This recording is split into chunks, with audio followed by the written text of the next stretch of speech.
Good day, it's another day. Samahan niyo ako ngayong araw.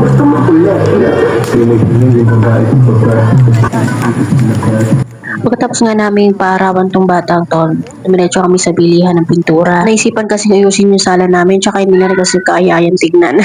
Ito nga nagtatanong ka kami kung magkano. Itong batang to, gusto niya yung favorite niyang kulay, ang kulay namin sa pader.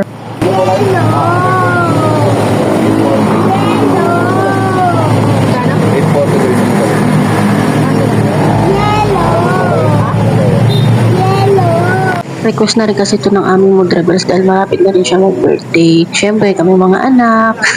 Push yan kahit maraming utang. Ito nga pala yung itsura niya. Inayos na namin siya last time. Ilagyan namin siya ng panel board. Tingnan mo't may pambili ng panel board pero walang pambili ng short.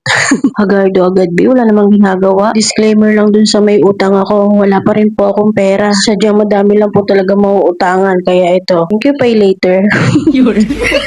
Huwag po kayo mag-alala, mababayaran ko din po kayo sa tamang panahon.